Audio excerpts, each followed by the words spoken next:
ನಾಳೆ ಅಂತಂದರೆ ದಿನಾಂಕ 19/6/2026 ನಾಳೆ ಜೂನ್ 19ನೇ ತಾರೀಕಿನಂದು ಈ 8 ರಾಶಿಯವರಿಗೆ ಭಾರಿ ಅದೃಷ್ಟ ಪ್ರಾಪ್ತಿಯಾಗಲಿದೆ. ಹೌದು, ಇದರ ಬಗ್ಗೆ ಸಂಪೂರ್ಣವಾಗಿ ಮಾಹಿತಿಯನ್ನು ನಾನು ನಿಮಗೆ ಈ ವಿಡಿಯೋದಲ್ಲಿ ತಿಳಿಸ್ಕೊಡ್ತಿದ್ದೀನಿ. ವಿಡಿಯೋವನ್ನು ಸ್ಟಾರ್ಟ್ ಮಾಡ್ತೀನಿ. ಅದಕ್ಕಿಂತ ಮೊದಲು ನೀವಿನ್ನೂ ನಮ್ಮ ಚಾನೆಲ್ಗೆ ಸಬ್ಸ್ಕ್ರೈಬ್ ಮಾಡದೇ ಇದ್ರೆ ಈ ಕೂಡಲೇ ಚಾನೆಲ್ಗೆ ಸಬ್ಸ್ಕ್ರೈಬ್ ಮಾಡ್ಕೊಳ್ಳಿ ಮತ್ತು ಲೈಕ್ ಮಾಡಿ. ಈಗ ನಾವು ಮಾಹಿತಿಯನ್ನು ತಿಳ್ಕೊತಾ ಹೋಗೋಣ.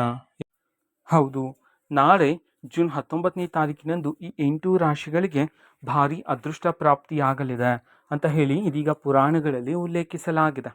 ಹಾಗಿದ್ರೆ ಯಾವ್ಯಾವ ಶುಭ ಫಲಗಳು ನಿಮಗೆ ಸಿಗುತ್ತವೆ ಅನ್ನೋದನ್ನ ಮೊದಲಿಗೆ ತಿಳ್ಕೊತಾ ಹೋಗೋಣ. ಹೌದು, ಹಣಕಾಸಿನಲ್ಲಿ ನಿಮಗೆ ಲಾಭದಾಯಕವಾಗಿರುತ್ತೆ. ಅದೇ ರೀತಿ ಹೂಡಿಕೆ ಮಾಡುತ್ತೀರಾ ನಾಳೆಯಿಂದ. ನಂತರ ವೃತ್ತಿ ಜೀವನದಲ್ಲಿ ಉತ್ತಮ ಫಲಗಳನ್ನಾದರೆ ನಿಮಗೆ ಪ್ರಾಪ್ತಿಯಾಗ್ತಕ್ಕಂಥದ್ದು. ಆದಷ್ಟು ಶಾಂತಿಯಿಂದ ಇರಿ.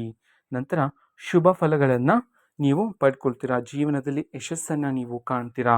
ಹೊಸ ಅವಕಾಶಗಳು ನಿಮ್ಮನ್ನು ಹುಡುಕಿಕೊಂಡು ಬರುತ್ತೆ. ನಂತರ ಲಾಭದಾಯಕ ಯೋಜನೆಗಳು ಕೈ ಸೇರುತ್ತದೆ. ಆರ್ಥಿಕ ಪರಿಸ್ಥಿತಿ ಬದಲಾಗುತ್ತದೆ. ನಂತರ ಶುಭ ಸುದ್ದಿಗಳನ್ನು ಕೇಳುವ ಸಾಧ್ಯತೆಯೂ ಸಹ ಇರ್ತಕ್ಕಂಥದ್ದು. ಮದುವೆಯಾದ ಹೊಸ ದಂಪತಿಗಳಿಗೆ ಮಗುವಿನ ಆಗಮನದ ಸುದ್ದಿನೂ ಸಹ ಸಿಗ್ತಕ್ಕಂಥದ್ದು. ಹೌದು, ಇಷ್ಟು ಶುಭ ಫಲಗಳು. ನಂತರ ನಿಮ್ಮ ಜೀವನದಲ್ಲಿ ತುಂಬ ಶಾಂತಿ ನೆಮ್ಮದಿ ಸಹ ಪ್ರಾಪ್ತಿಯಾಗಲಿದೆ. ಮನೆಯಲ್ಲಿರ್ತಕ್ಕಂತಹ ಸಕಾರಾತ್ಮಕ ಶಕ್ತಿ ಹೆಚ್ಚಾಗುತ್ತೆ. ನಕಾರಾತ್ಮಕ ಶಕ್ತಿ ಎಲ್ಲ ದೂರ ಆಗುತ್ತೆ.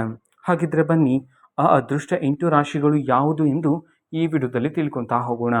ಮೊದಲಿಗೆ ಕಟಕ ರಾಶಿ, ಕುಂಭರಾಶಿ, ತುಲಾ ರಾಶಿ, ಮಿಥುನ ರಾಶಿ, ವೃಶ್ಚಿಕ ರಾಶಿ, ಮೇಷರಾಶಿ, ಧನಸ್ಸು ರಾಶಿ ಮತ್ತು ವೃಷಭ ರಾಶಿ. ಈ 8 ರಾಶಿಗಳಿಗೆ ಭಾರಿ ಅದೃಷ್ಟ ಪ್ರಾಪ್ತಿಯಾಗಲಿದೆ ನಾಳೆಯ ದಿನ ಅಂತ ಹೇಳಿ ಇದೀಗ ಪುರಾಣಗಳಲ್ಲಿ ಉಲ್ಲೇಖಿಸಲಾಗಿದೆ. ಮಾಹಿತಿ ಇಷ್ಟ ಆಗಿದ್ರೆ ನಿಮ್ಮ ಫ್ರೆಂಡ್ಸ್ ಆ್ಯಂಡ್ ಫ್ಯಾಮಿಲಿ ಮೆಂಬರ್ಸ್ಗೂ ಸಹ ವಿಡಿಯೋವನ್ನು ಶೇರ್ ಮಾಡಿ. ಜೊತೆಗೆ ಚಾನೆಲ್ಗೆ ಸಬ್ಸ್ಕ್ರೈಬ್ ಮಾಡಿಕೊಂಡು ಸಪೋರ್ಟ್ ಮಾಡಿ. So thank you, bye.